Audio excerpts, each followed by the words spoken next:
We have with us tonight an exceptional speaker. He's got 20+ years of experience. Prior to his current role, he was founding member of the digital TV team at Navio Communications, and he had a previous role at Novell, where he was responsible for the Apple Talk stack in Network 3 and 4. Please welcome the CTO and founder of Aerospike, Brian Bulkowski. Thanks, Eric. Certainly knows how to get a crowd going. I want to apologize for the beer. So, it's a little low rent, but hopefully, at least the Pabst is stylish or something. Right? It's not my choice. If you remember one thing coming out of this presentation today, please remember just this one thing. What's happening in flash memory and with flash optimized databases is going to change in the next few years what you can do with databases and what you do with data center and cloud computing. The flash companies are out there trying to remove rotational disks from all the data centers. They're jamming down prices, jamming up performance. Even what we've seen in the last 6 months is a radical change from what was out there a year ago. If you think you know what was going on in flash a year ago, take a look at what we're seeing now with some of the new statistics. And that's the one thing. So if you're building terabyte scale, 10 terabyte, 100 terabyte systems, what you can do with a flash optimized random system, random access style of algorithm is everything has changed. So take a look at flash. That's the one thing if you're going to remember one thing. Okay, so just a quick word about what Aerospike is. You've got all of your structured data systems that we know and love. Big data, we've got Hadoop, we've got our big petabyte scale processing systems, and then we believe there's a piece on the front side, right? So when you're not doing queries, which is to say, batch analytics, things that take seconds upon seconds, what do you put on the front side of your tech stack? These are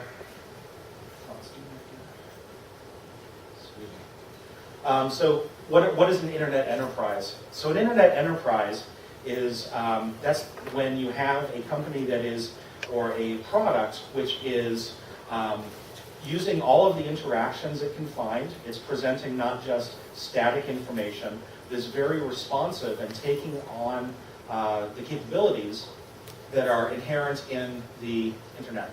So what we see in the advertising industry in New York and the media companies out of New York are a great example of the leading edge of internet enterprises. Folks like Exelate here in New York, who I was just meeting with a little bit before this, are taking massive quantities of data from a variety of sources. They're using them not just for things like media optimization, they're also using them to in the world of finance. They're using them for sentiment analysis. These are great enterprise uses of the full internet capabilities. One of the biggest challenges when you're dealing with this level of scale is people expect you to be up all the time. When was the last time you saw Google down? Okay, there's occasional Gmail outages here and there, right? But beyond some of the obvious cases, we expect the internet to be up every day. We expect, if Facebook went down, I'm not sure how my life would be a bit for, but we certainly expect them to be up constantly, right? So you need to be able to handle, when you're working with internet scale, first of all, very high levels of individual messages, behaviors, customization, personalization, and you need to continue to stay up constantly. That's what we all expect out of an internet service these days. So what we typically are seeing now from our customer base as a database company is a tech stack that looks kind of like this. So analytics is now a huge part of everything that occurs in any internet stack, right? What you do with your analytics, hard to say. Maybe all you're doing is A/B testing various different contents and frameworks, right? Or you're doing some business analytics for what products are working. Maybe you've integrated your analytics in with your application at a deeper level to provide personalization, to provide customized experiences, maybe something like a recommendation engine if you're in the e-commerce space. So we have a data scientist usually out there trying to figure out what might be real out of the data, how noisy it is, what I'm capturing, what's actionable, what's really helping my business. You've got an app tier on the front side, right, which is scalable and typically has no state. So as part of the tech stack, state is usually kept in a database right behind it so that you can scale up your app server and scale up your database at 2 different levels. And you can also do different analytics queries with different types of systems. And here are the technologies that we're seeing as part of these tech stacks. So, beyond the old, lamp stack style of app server, we're starting to see some newer technologies that are a little more parallel, a little more message-oriented, and a lot faster. I mean, that's one of the main reasons folks are switching to things like Nginx and Node, is for faster processing and easier development. On the analytics side, of course, the big winner has been Hadoop. We also see a lot of folks within doing different kinds of queries with all kinds of different systems. So from column-oriented approaches like Vertica, there's sets of queries that those guys can answer that nobody else can. And at the app database side, this has really been the rise of NoSQL. NoSQL presents a scalable database technology, usually built around a clustered system that is, from the 10gen and Mongo side, focused on ease of development, index everything, richer data structures. A company like us, Aerospike, focus on very fast, very reliable key value access, and a lot of other innovation within that app database tier. So what about SSDs? How are SSDs changing what's happening at that app tier? So, because most people tell me, well, okay, great, SSDs are fine, they're an interesting piece of technology, but it's just a faster storage layer. Right? So I was talking to the analyst from Gartner who covers the database world. He was saying, well, it's just storage. And great. So we got an extra 2 or 3x out of our storage tier. Things are a little bit faster, they're a little more expensive. So what? How's that a big deal?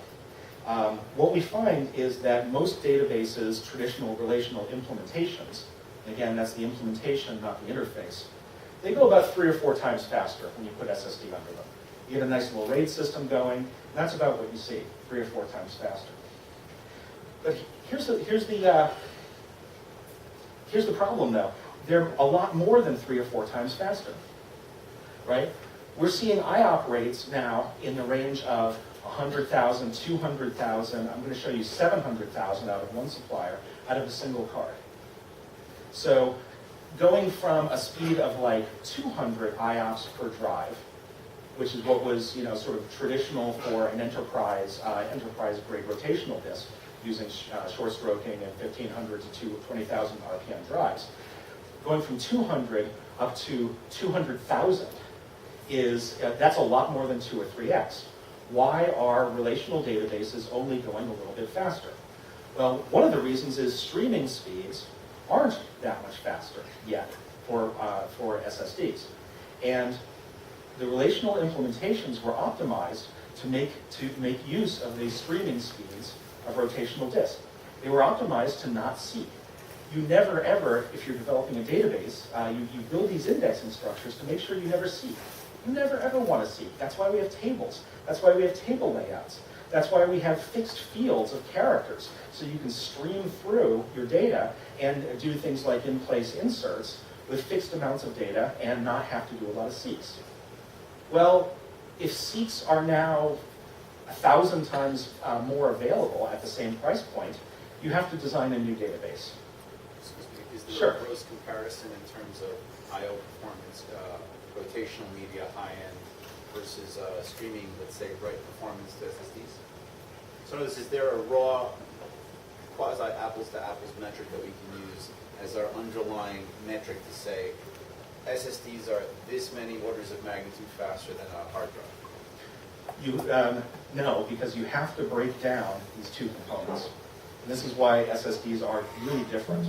So the streaming speeds are a little faster, but the seek speeds are so much faster you really have to pull apart in your mind, as a technologist building to these systems, what the fact that seeks are different, but streaming speeds aren't that are only 3 or 4 times faster. And so what I'm suggesting is really one aggregate number doesn't work. You have to think about this because it's not like the old systems. So one of the things about SSDs is that random workloads succeed. So what we've started becoming trained to do is in-memory computing, right? So I'm going to, the kinds of workloads that are random, I'm going to use in-memory. Well, Flash is closer to in-memory at a fraction of the cost. That's the other half of this. So if you have a workload, and if you're using a database, a NoSQL database, and you say, oh, you know, I'm going to put this in memory, and then you think, well, wait a minute, in memory is on the order of $30 a gigabyte, and I need a lot of power, right? The good news about in-memory, pure in-memory, are cloud systems like Amazon make in-memory trackable. If you need to put together very quickly 200 servers to do something in memory, you can staple together a cluster using a cloud provider like Amazon very quickly. On the other hand, this is a pretty high price point compared to what we're starting to see for SSDs, right? So as a comparison of a factor of 30, being able to put together a 100 terabyte store with what we have been thinking of as an in-memory speed, that is sort of a new ball of wax. Hey, you want 100 terabytes of in-memory? Yeah, you can put that together now very cost effectively. So random workloads succeed, random algorithms.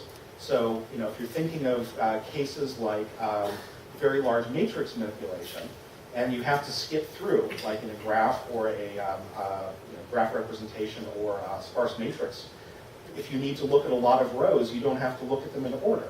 You can think about skipping through and just looking at the rows you need.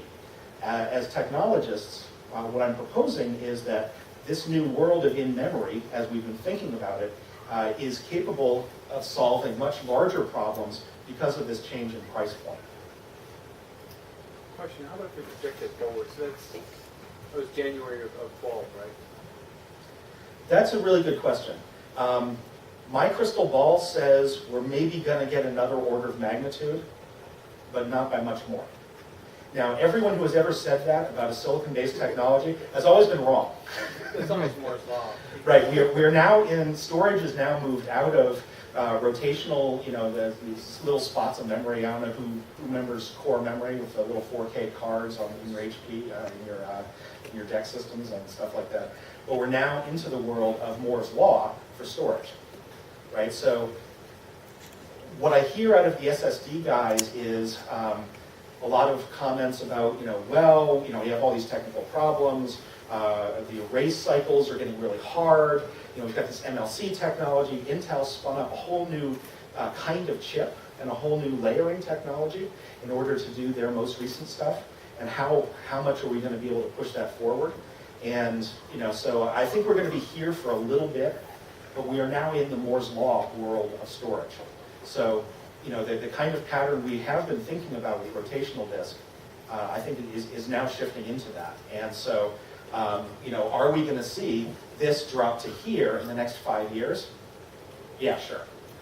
I think that's a foregone conclusion at this point. Certainly the information out of what people like Toshiba are doing is they're going to drive rotational disk out of the data center is their part of their goal in that. Right now, you sort of have a nice order of 3 orders of magnitude here, right? You have $30 a gigabyte, $1 a gigabyte, and 10 cents a gigabyte. There's going to be cases where you're going to say, hey, look, I've got big table scans, and I'm putting together petabytes, so the cost of storage matters. And this is really the world of Hadoop, where if you've got big table scans and big table scan style information, and you're putting together petabytes, why wouldn't you use rotational disk? But part of the idea now is that in-memory is really coming into the reach of terabyte-style data. And that's going to be able to change what we can all do as technologists. And I do believe that we'll be in that virtuous cycle, and the hardware guys are going to give us some more exciting stuff coming pretty soon. So one of the interesting shifts that's happening now because of SSDs is the bottleneck is starting to move to the network. So what we had for a while was, maybe 10 years ago, the CPU was a pretty serious bottleneck. And now that's gone. We have as much CPU time as we want in a lot of cases. And we were really storage limited for a very long time. And systems like Hadoop were required in order to be able to use these big streaming and the power of rotational disks when they're used in streaming in a very parallel fashion. However, once you start talking about numbers like this, it's very hard to get data in and out of a current rack computer at those kind of rates. We have a link from our website, something that one of my colleagues, a guy named Russ, did, where in a million, he was able to get 1 million transactions per second out of a $5,000 server. So, if you remember, the C10K problems, 1 million transactions per second, just in and out of the network card, that's sort of the limits of today's technology. And so SSDs, when we find usually 100 to 200 on an untuned machine is normal. That's about where the network starts becoming a bottleneck. But with SSDs, we're now seeing SSDs that are going faster than the network, not just in terms of bandwidth, but in terms of those interrupts and seats, which are really the hard part of many different kinds of computing. So, if you sort of step back for a second, what are the costs and what could you put together for a reasonable basis? So, rotational disk, just put it up there, what's the state today? Well, let's say I did want to put together a 5,000 IOPS system, and I called up 3PAR and got one of their more modest systems. Well, for 4 terabytes, I can spend $100,000, $120,000 and put together a nice little array. Well, RAM, of course, when the R720 off of Dell's price list, $20,000 worth of hardware, but all you get is half a terabyte. With that, you get essentially unlimited IOPS, which is to say, whatever your network can do. SSDs, again, nearly the same chassis. That's what's called the XD, which allows you to put a lot of different SSDs right along the front side of a machine. And the newest Intel, which is called a Taylorsville drive, the S3700s, I'll show you what some of the performance numbers are on that. So with that, you're able to get about 5,000 transactions, 500,000 transactions per second, pay about $16,000, half the price of this, but you're getting 8 times the amount of storage. So there's a sort of nice bottom line number. If you want 4 terabytes of very high random access storage, you can get it for 16K as opposed to these numbers for DRAM. The big problem with RAM, of course, is also power. The rule of thumb that I've used for data center power is you take the cost of your RAM and you triple it for North America, and then you get your power bill per year. Now that's a really rough rule of thumb. I'm not sure I haven't priced a data center for the last 2 or 3 years. But that was my old rule of thumb on RAM. With SSD, you don't really have that kind of economics. The other point here is that within these installations, storage, once you're above a few terabytes, predominates the cost of the machines you're buying and the data centers that you're using. Now, you can have cases where data center connectivity and bandwidth also is a very, very high cost of different implementations, being that you're an internet-based company. But really, you see how the storage number is one of the highest parts of any operating at this scale. So when you want multiple data centers for high availability, multiple copies of your data for high availability, these numbers become more and more important. So who else has made a big bet on SSDs? Well, Facebook and Apple, we know from the Fusion IO's public numbers as part of their public filings, now that they're a public company, they spent $200 million in Fusion IO cards in 1 year. So these are companies that are using mostly proprietary software they've developed in-house or private forks of open source which they probably haven't back contributed, some have, some haven't. But that's just those two companies. What I see inside Twitter, Twitter's now made a huge bet on SSDs for the same reason. There's a fundamental trend here, which is, where is the explosion in big data occurring? The explosion in big data now is what I call metadata. Let's take Twitter, for example. So at Twitter, there's only so many tweets, right? You can only say, each of us can only say so much. What is Twitter doing now is they're applying more and more analytics on top of the tweets and the data they have. They're getting your social graph, they're exploring your social graph, they're vending that information in a multitude of different ways. Every day, a new business person at Twitter goes, oh, wait, I can do a new kind of analysis, and I can charge so much to it for it. That metadata that they are piling on top of the tweet data, that is, in fact, the explosion in big data that is occurring now within most of these style of companies. And they need fast random access data memory to do it.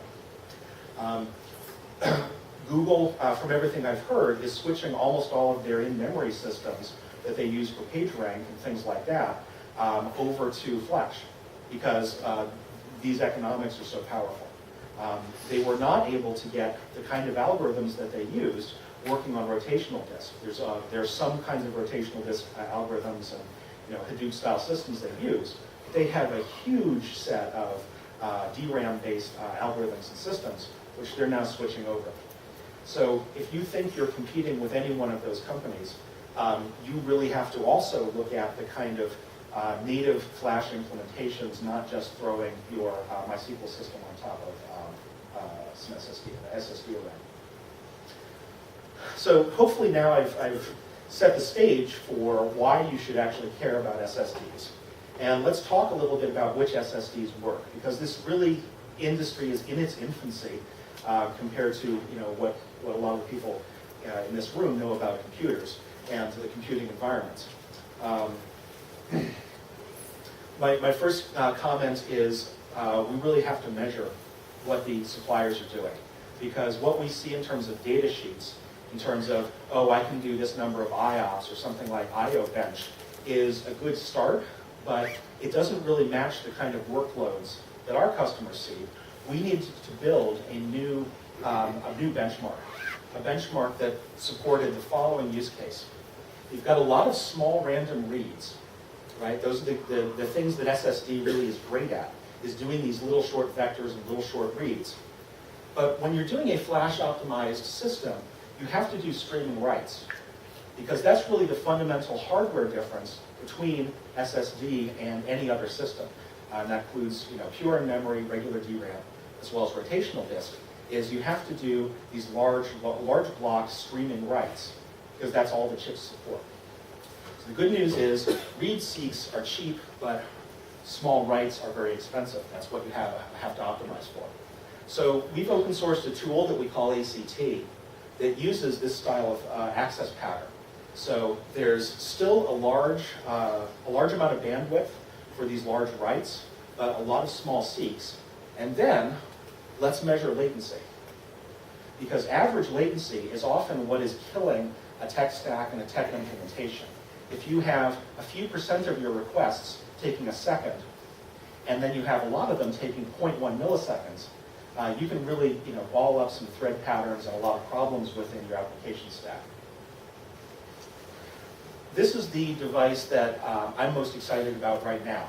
There are new devices coming out every few months right now. I would say we're in the 3rd generation of SSDs. And this is a PCIe card. So the way to read this data, and I'll show you some historical data that we've captured, is this is the number of hours the test has been running. I actually have this test for, I think, a 3-day test. This is the number of requests, a percentage of tests that took more than a millisecond, more than 8 milliseconds, more than 64 milliseconds. This is what we call the actual device numbers, and this is what we actually saw as a consumer up in user space. So that's saying 99.9, pretty close, 99.8% less than a millisecond, even under the kind of write loads. And here's a load pattern. That's at 150K read IOPS, 150,000 per second. while sustaining 200 megabytes per second of writes. So how does that compare to what's happened in the past? A drive that we've also seen and really liked is the newest of the Intel, the third generation Intel. The first was the X25, the second was the 300, 400, 500, 700, 900 series, and these new data center drives, the S3700. Intel and Micron actually share flash fabrication. So they have 4 different production lines that they share. They're using, as far as anyone knows, the same chips, or roughly the same chips.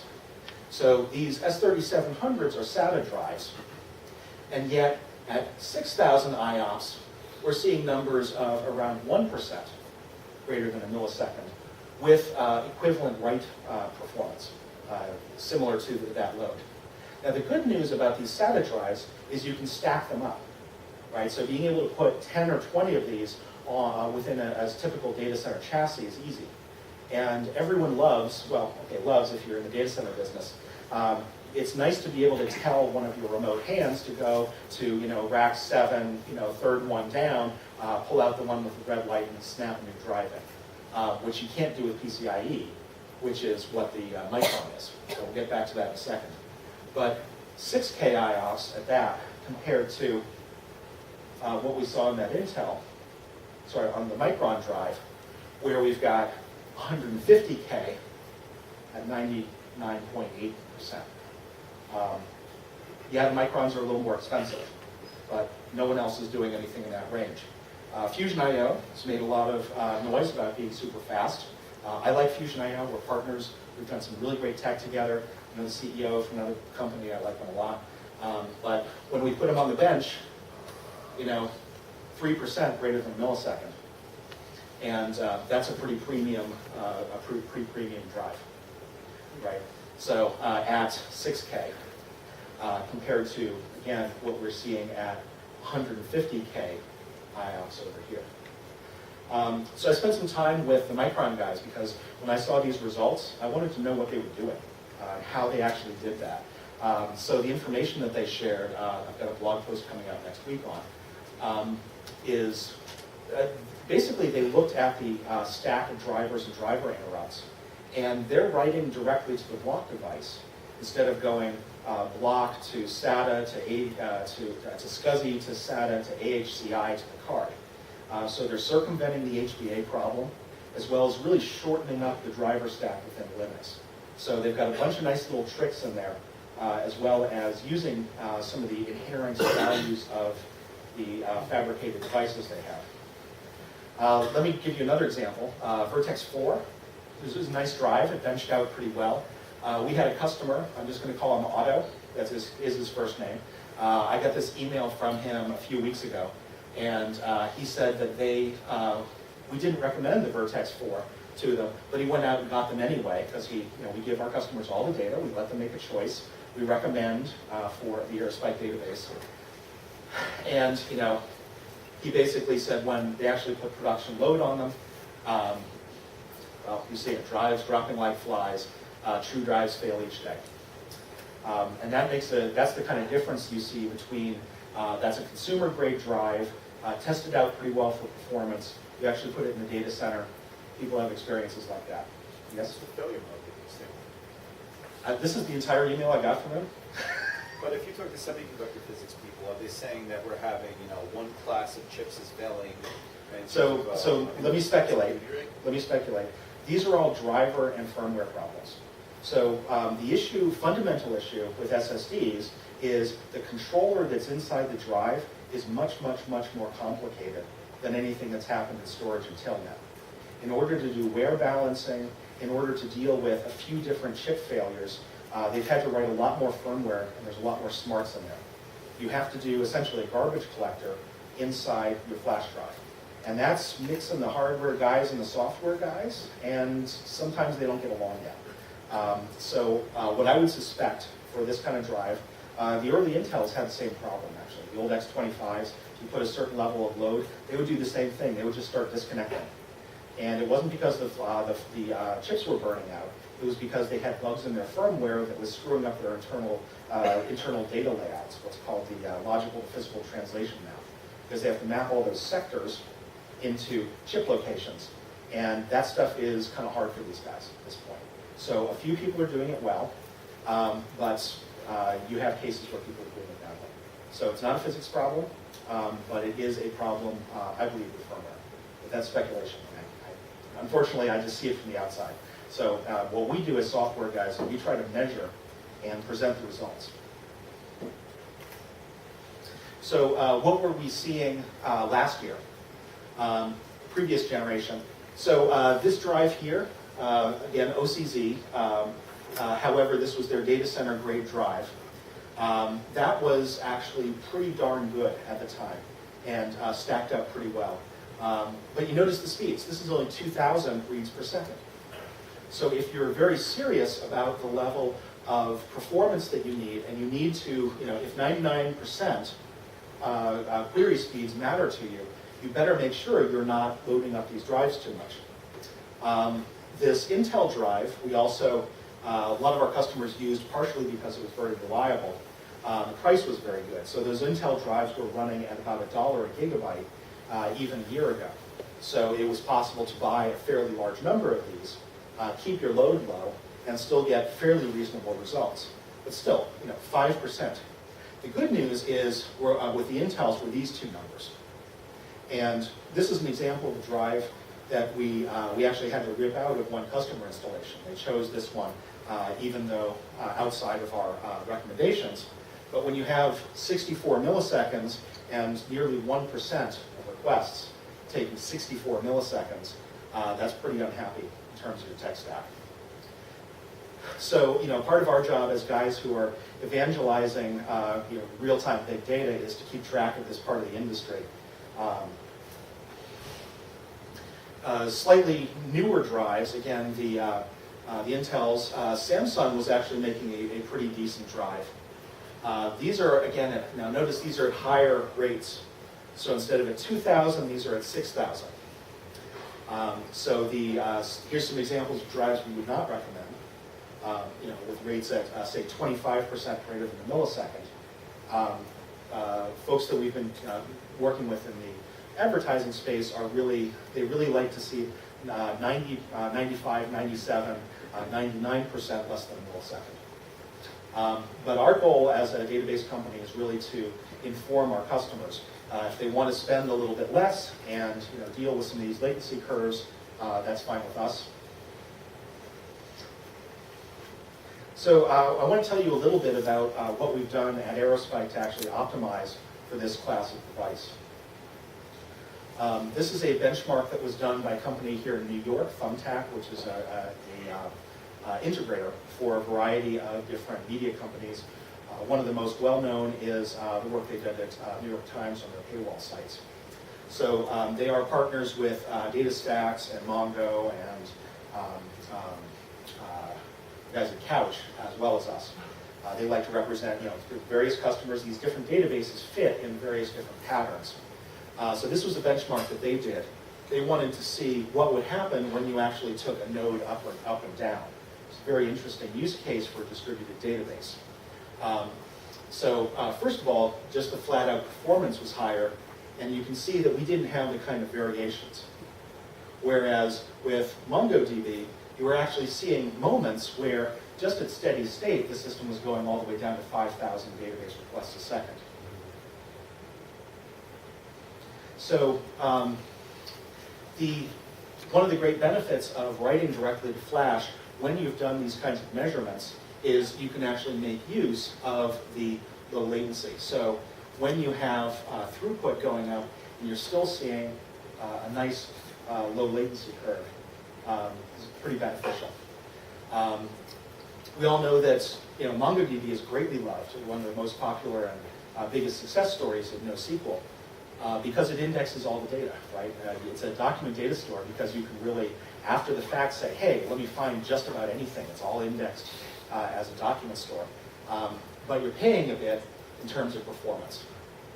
So if you have a case where really you're looking at random row access queries. We think what we're doing is pretty unusual. Now, how did we do it? Well, the first thing you want to do is we put our indexes entirely in memory, which is an old database trick. Whenever you do a benchmark, you would like pre-run it first to get everything in memory, and then you would go back and actually run your benchmark.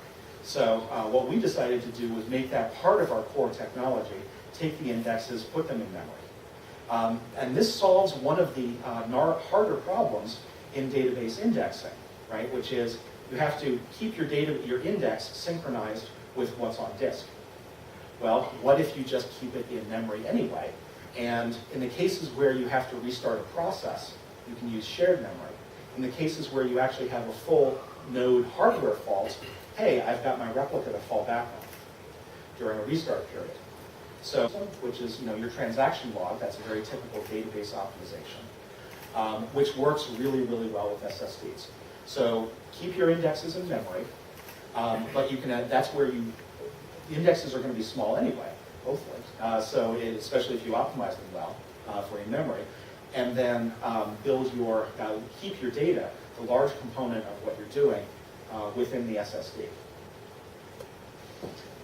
One thing that this allows you to do then is deal with server outages within your cluster. So by having some extra capacity, so this is 1 million transactions per second off of a fairly modest 4-server system. You usually don't put Intel i5s in the data center, but as a company dealing with large clusters, we try to save money occasionally. So that's what the system can do. And then running at 40% of rated load, what happens when you have an outage? Well, in our system, yeah, you have a spike for about a second. And it's a spike in average latency. Transactions are still flowing. What folks like about this kind of system is you don't have to write a lot of application logic to deal with, the database is down for 30 seconds. So, remember what we were seeing over here, where there's a period of time where your cluster is down for, say, 30 seconds, won't accept writes. Instead, the system just keeps clicking along. And the way we do that is with a shared nothing architecture, common among some of the NoSQL companies. Every node is the same. There's no special node. There's no name map node. The Paxos distributed consensus algorithms are run when nodes enter and when they are removed. So what we do is we use a small gossip protocol. You can also hook this thing up to stuff like Zookeeper if you're using that kind of cluster management. But what we find is in a data center environment, if you're really trying to keep the system up, if you have something like a switch failure, being able to use a gossip protocol over multicast allows immediately whatever nodes can still talk to each other to actually find each other. So there's a sense where in order to get the highest levels of availability, you want to use a system that is sensing essentially the network together instead of relying on a higher level control mechanism. How we do writes is a little different from a lot of other NoSQL systems. So my co-founder, a guy named Srinivasan, University of Wisconsin, shared nothing database guy. The way we came up with this is you're still scalable if you're using a master replica 2-phase commit style distributed transaction. As long as your master and replica set are close together. So clusters are meant to be geographically close. You use asynchronous replication, which is to say cross-data center replication, when you need to get from one data center to another. So what we do when we're doing a write is we update the index in memory. Remember, indexes are in memory. We hold an in-memory copy because we're flushing to disk. And we apply that write also to the replica during the cycle of the transaction. This allows us what's most important, which is a great application developer paradigm. One of the worst things about loose consistency is if you're an application writer, you wrote something, you read it back, and you still got the low value. So you spend a bunch of time sort of thinking through your data model, is that really okay? And Amazon and the Dynamo folks say, well, there are cases where that's okay. And this has been the great thing about NoSQL, is to have a discussion about the CAP theorem and loosening consistency. But we're finding we're able to get very high performance with still a highly consistent model. One of the other things that we have to do is the client has to be a little smarter.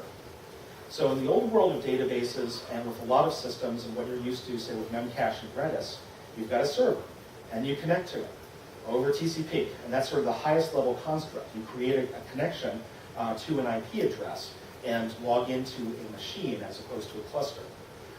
That's great, but not so much in the world of distributed systems, right? So in our API, you say, I need to connect to the cluster, and here's a list of IP addresses where you might find that cluster. And we're going to do the hard work underneath the covers of knowing where that cluster is, how the machines are loaded, all the parts of the distributed system that make roll your own sharding kind of a pain. I'm sure people have done that themselves. It's one of those getting your hands stuck in the glue things where it works kind of for the first week and you say, okay, great, I've got a little sharding layer now, and then you get sort of problem after problem after problem. That was actually one of my reasons for starting the company. Was I was at a advertised ad tech company called Aggregate Knowledge that had its own sharding layer. And we just had problem after problem where it was, the guy's got to go look at the sharding algorithm and find out why the cluster's imbalanced. And we had about a third of the company at one point just trying to figure out how to properly shard NoSQL. So if you have the kind of engineering resources where you can build your own shard system, great. If you'd rather concentrate on your business, that's why we're product guys. So one question, who's using Storm? Who knows about Storm? Okay, a few hands. So we're very excited about Storm, I gotta say.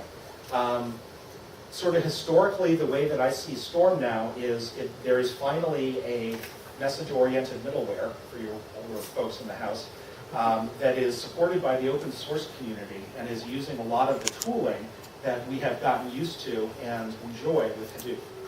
So if you've learned Hadoop tooling and Zookeeper and cluster management, now there's a way to do distributed messaging and build a event-oriented architecture at a higher level of scale without having to retool. So this was, in my mind, this was our first revolution was Node.js, and really starting to think about our applications event-oriented. And Storm will be the next step along that. What we're doing with Aerospike and Storm is simply offering a database connector. And Storm, in some ways, is an analytics platform for stream-based analytics. It's an API you can write to and have your little piece of code process data. But you need to really, for most applications, to have a very fast database underneath it, right? Because you've got this message coming in, maybe you're a financial services company that's starting to use social media, and you've now got a feed of tweet streams or sentiment information from some alternate source. You want to curve fit that against some of your current algorithms. Storm is exceptional for that, but it runs really fast, and that's usually a good thing. Being able to process on a typical machine 1 million messages a second out of an open source project is really a new thing in the world and able to take on cloud CDP problems at a higher level than we've seen before. But you need a pretty fast data store underneath it. There are tricks you can use in Storm to essentially shard and use in memory on individual systems, but you start running into all of the typical sharding problems. For example, you could have half of your messages each going to 2 servers, and then accumulating in memory within the JVM different data stores there. Great. Now what happens when I use the Nimbus Storm system to add a 3rd machine to that particular processing layer? Oops, we have to reshard the data. And that's one of the problems that Aerospike is really good at, and the level of performance that we have. So let me talk a little bit about some of the things we've been doing with basically SSDs at this level of scale. One of the typical problems, especially here in New York among our customers, is trying to keep track of and optimize advertising placements. It's media capital of the world, of course. And so in order to do that, you have this internet style of application where, like I was showing before, there's data analytics, creating things like audience segments, creating clusters of different behavior and users, then trying to use those larger aggregates to be able to make predictions. Folks that have been using us since Eric was mentioning AppNexus and their NoSQL thing last week, well, we didn't get invited by Couchbase to participate in that panel. However, Couch isn't in use at AppNexus. We're the guys that have been supporting them and running their infrastructure for the last 3 years. AppNexus provides advertising and systems for a variety of folks, including Facebook Exchange. Mike has a really, the CTO of AppNexus has a very amusing story about when Facebook called him up and said, we're going to start, we want to start bidding on the various ads we place on Facebook. We want to farm those out because sometimes we don't have enough ad capacity to actually present relevant and interesting ads. We're sort of retreading and recycling. We need more ads coming into Facebook. And by the way, you have 3 days. Here's where the connectors and endpoints are. Here are your IP addresses. And by the way, this is the Facebook Exchange is equal to all of the other advertising done on the internet in terms of real-time bidding mode. So imagine taking your system from 500,000 impressions per second, which is to say probably about 15 to 20 billion per, and needing to double that in the course of 3 days. So as the front-edge database, we were pretty happy about that. There's a class of customers that we have, Exalate and Bluekai, that are data management platforms. So one of the interesting things that we're seeing now with these guys is being able to take the audience and sentiment data that they have through the internet collection systems they have and start applying them to new business models. And so this is a great example of companies that are going beyond the, say, financial services and hedge fund analysis that is simply looking at financial services data, being able to easily plug into some of the larger scale data sources out there. What would you trade on if you knew what the internet data flows looked like? Not just a tweet stream and sentiment analysis of a few thousand per second. What if you could see broader swaths of the internet, what was going on in them in real time? These guys are 2 companies that you can go to and start talking about the data that they have available. Now, in some sense, it's a little different from what folks are used to because they do not store any personalized information. So no PII for those of you in the house that understand the regulatory issues with keeping PII. So there's no email addresses in there, there's no phone numbers, there's no addresses, etc. All they're doing is tracking essentially cookie stores. However, we think that information is underused today. So our mission as a database company is to build the next level of real-time data platform. We started with RAM and SSD optimizations. We're moving through providing user-defined functions, a very important part of any in-memory style system. That took Sybase a good distance across before Oracle really finally caught up in that area. And I asked the Michael Stonebreaker question because at Volt he's really pioneered some new uses of user-defined functions.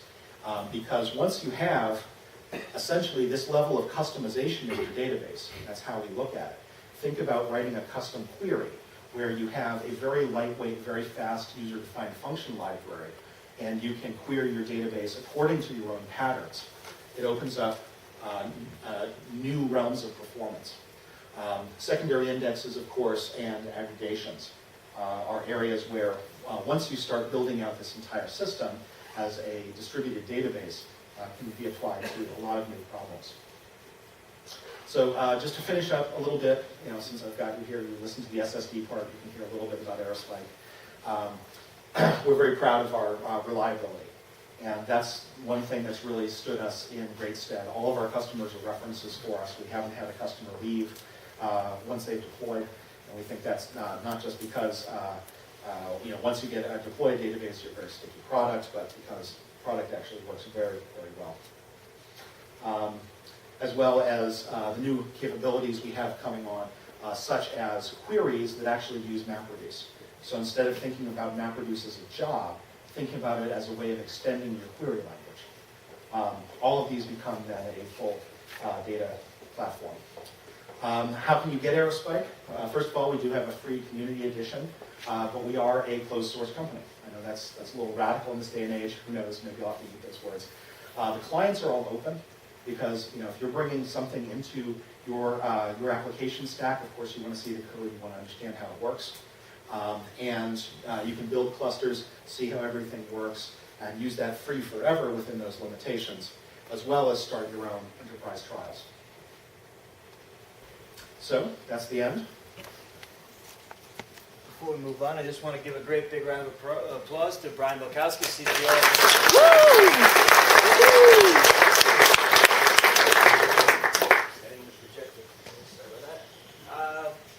All right, first question of the evening.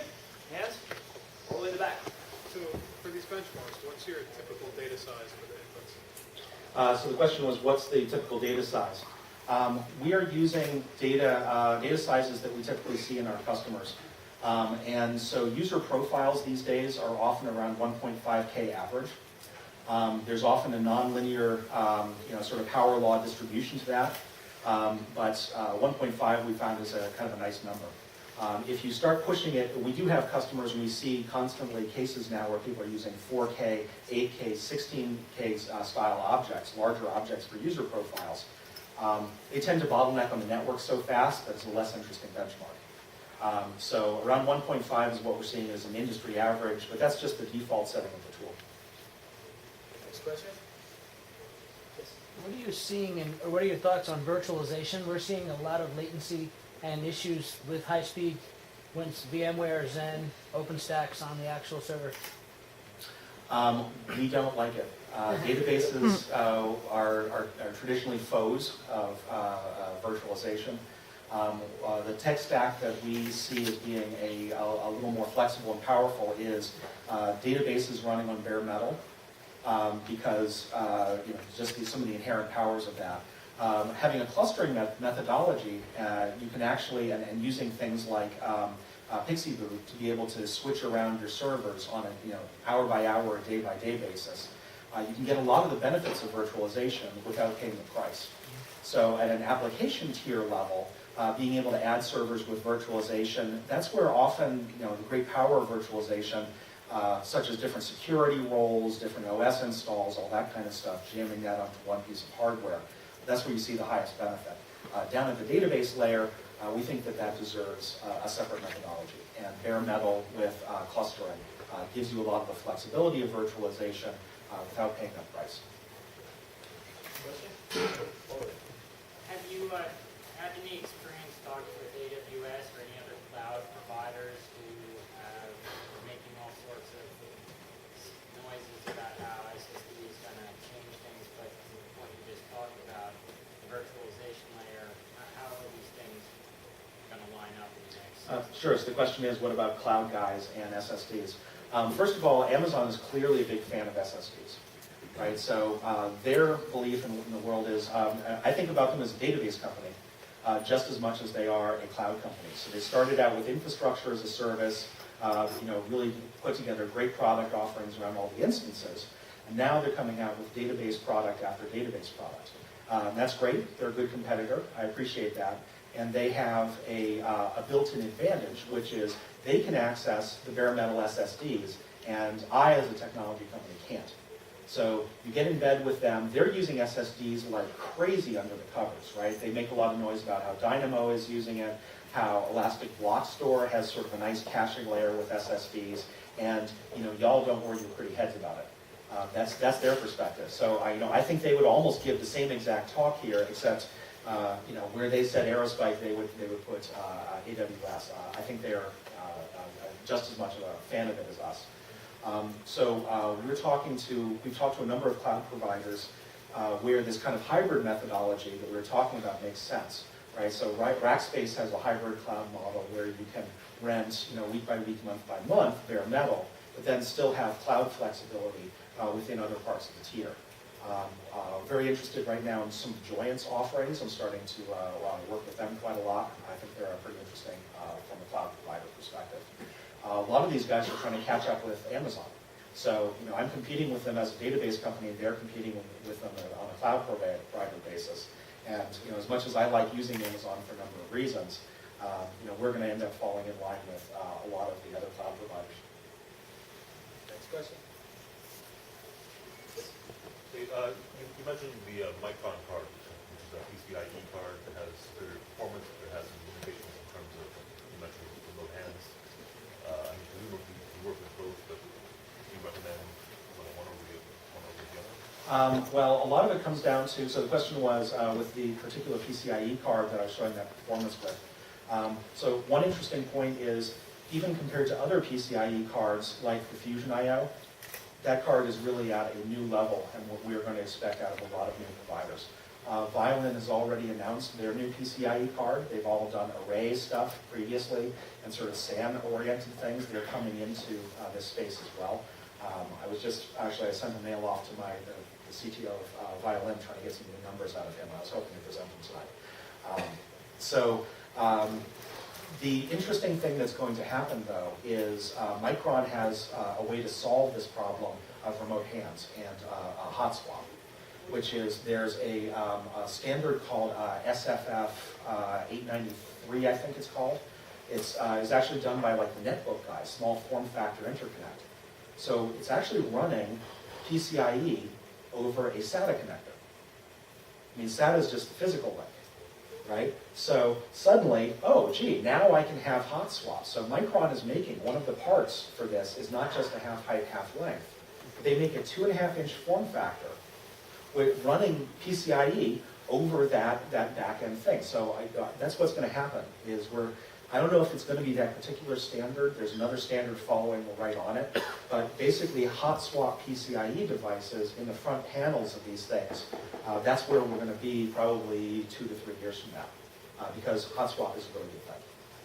And you can actually get that off of Dell's price list. Dell has made a version of the R720 with 4 of these crazy PCIe 2.5-inch things, so you can in fact hot swap the Micron devices. So if you're interested in that particular problem, I'd be happy to put you in touch with some of the Dell guys. But cool. So what about today? Like, if one wanted to go with PCIe? So today you can get from Dell these front panel PCIe devices. So we have the parts numbers on that kind of stuff. Dell had to do this crazy little daughter card. So I've actually seen one of these things, and it looks like this little monster daughter card sitting in the back there.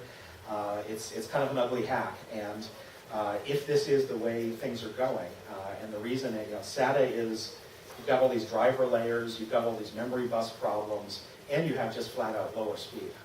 PCIe is literally 10 times faster. So that will roll up, and today you can get it from Dell as well.